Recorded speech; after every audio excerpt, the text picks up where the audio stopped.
Up till now, so many people do not know what happened to Hushpuppi and how everything went. You have to see this.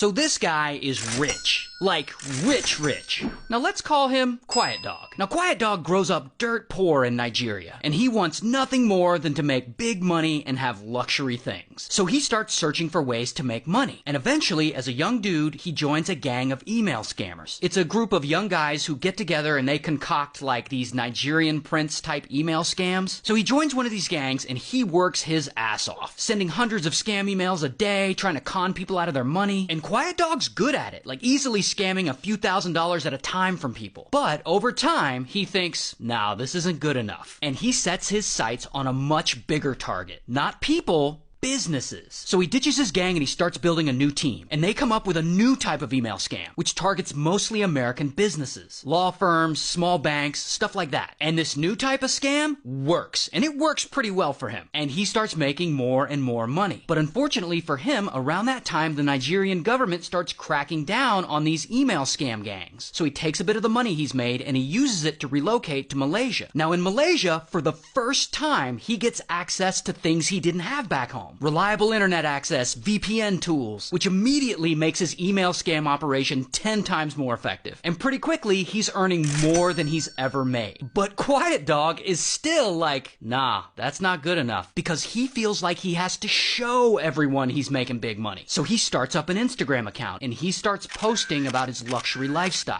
Mostly just him posing, wearing top-of-the-line brand clothes, nice watches, stuff like that. But it works, and his Instagram starts blowing up. People love his rich guy lifestyle. But Quiet Dog is still like, nah, it's not good enough. Because a few years later, he moves to Dubai, the absolute capital of luxury bullshit. And here is where he steps up his online business scams. And by this time, he and his crew, with each scam, they're making $1 to $5 million a couple of times a week. And this is where his Instagram posts get really flashy. Like here he is leaning on a Bentley, leaning on a Lamborghini, leaning on a Rolls Royce, taking trips to exotic places, flying in private jets, and lots of shopping. And his followers are way into this, like he is such a rich guy. In fact, they like his luxury posts so much, his Instagram hits 2.5 million followers. Now, of course, a lot of his fans are watching him spend millions and millions of dollars on stuff, and they're wondering, what the hell does this guy do for a living? And he always just brushes this off and just says he's a real estate developer. I mean, he put it right there in his Instagram bio. But at some point, brands start noticing his success, and he starts doing brand collabs with luxury brands. Versace, Burberry, Louis Vuitton, and his personal favorite,